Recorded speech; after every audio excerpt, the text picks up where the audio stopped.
Os Cavaleiros do Zodíaco, em O Retorno de Abel, a Vingança do Deus Traído. Parte 3, final.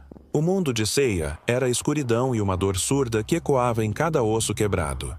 Ele sentiu o impacto cósmico, ouviu os gritos abafados de seus amigos e, então, a dor aguda de Athena.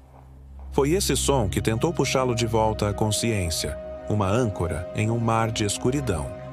E então veio o calor. Um calor diferente de qualquer coisa que ele já tivesse experimentado. Não era o calor do fogo ou do sol, mas um calor vivo, pulsante, dourado. O sangue de Athena, suas gotas quentes e brilhantes, tocaram sua armadura de bronze de Pégasus. E o metal respondeu. Um som como o de 1 milhão de estrelas nascendo encheu o ar. A armadura de bronze começou a rachar, não como algo que se quebra, mas como um casulo que se abre. Fragmentos se desprenderam, flutuando ao seu redor, dissolvendo-se em pura luz. E dessa luz, uma nova forma emergiu, se reconstruindo peça por peça em seu corpo. Era a Kamui de Pégasus.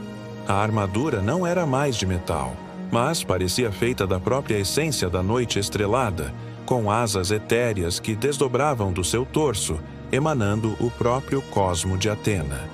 Era um poder que não pertencia a este mundo, uma elevação divina nascida do sacrifício e da lealdade.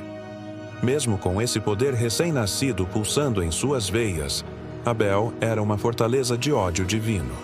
Seiya atacou, seus meteoros não eram mais punhos, eram constelações em colisão. Mas Abel os desviava, ou absorvia com um desdém brutal. Um inseto vestido com as plumas de um deus ainda é um inseto. Ele rugiu, lançando saia contra uma coluna que se desintegrou com o impacto. Estava claro, um só homem, mesmo abençoado, não seria páreo para a fúria concentrada de um deus sol. Foi então que a estratégia desesperada dos Cavaleiros de Bronze, aquela união que Abel tanto desprezava, entrou em ação. Ikki, seu corpo fumegando dos resíduos da ilusão de Tammuz, surgiu das sombras como um fantasma vingativo. Ele não atacou Abel diretamente. Em vez disso, ele se lançou sobre o deus, envolvendo-o em um abraço de fogo fantasma, queimando o que restava de sua própria vida para criar uma distração.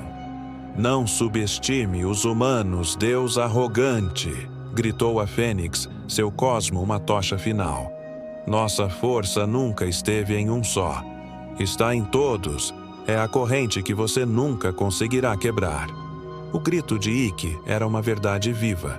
Enquanto Abel momentaneamente se debatia contra a agonia fantasmagórica da Fênix, Shiryu, de joelhos e cego de exaustão, queimou o último vestígio de seu cosmo. Seu último dragão nascente não foi direcionado a Abel, mas ao ar ao seu redor, criando uma turbulência cósmica que forçou o deus a lutar para manter seu equilíbrio. Foi a brecha de que Ryoga precisava. Com um grito silencioso, ele canalizou todo o seu frio, toda a promessa do caixão de gelo, para o chão aos pés de Abel. O mármore jorrou em géiseres de gelo puro, prendendo os pés do deus em um bloco de ábsido eterno. E no exato momento em que Abel, preso e distraído, tentou se libertar, as correntes de Andrômeda silvaram no ar. Shun, com lágrimas de esforço escorrendo de seus olhos, disparou seu Thunder Wave, e as correntes de energia envolveram os braços de Abel, contendo seu poder por uma fração de segundo crucial. Foi o suficiente. Foi a abertura perfeita, forjada com o sacrifício de todos. Abel, imobilizado, sentiu pela primeira vez uma pontada de dúvida. Ele subestimara a teimosia, a coragem e a união daqueles que ele chamava de pragas. Seiya, pairando no ar com a Kamui brilhando como um farol, canalizou não apenas seu próprio cosmo, mas o cosmo de Athena que agora fluía em sua armadura. Ele se tornou o condutor da vontade da deusa. Abel!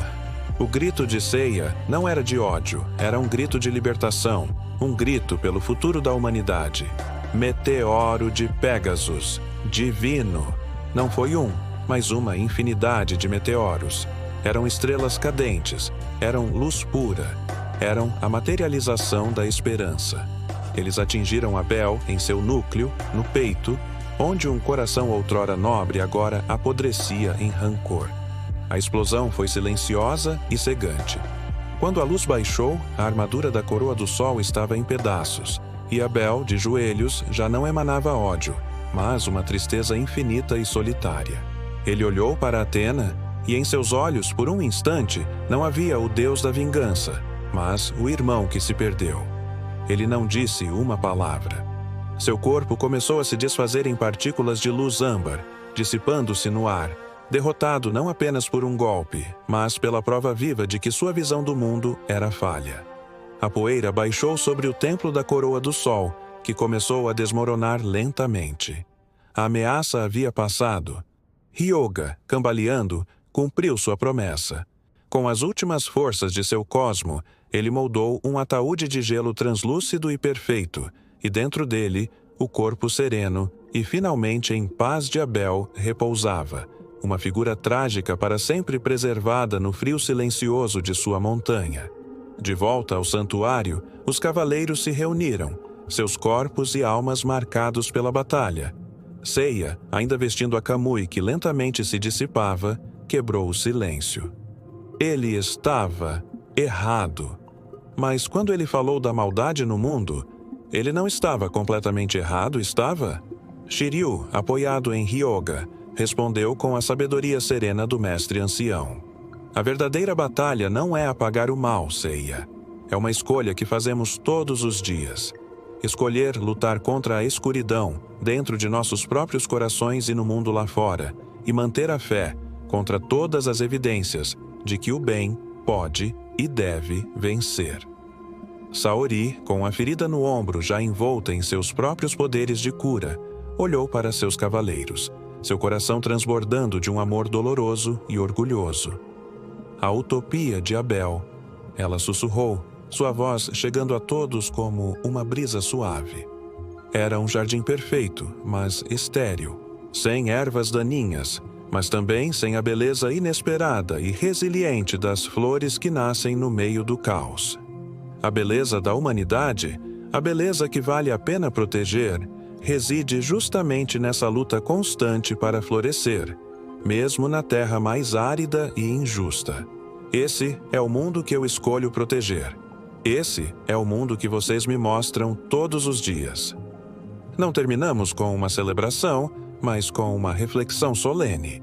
A armadura de Sagitário ainda selada em seu bloco de energia, um monumento silencioso ao preço do ódio e à complexidade da redenção.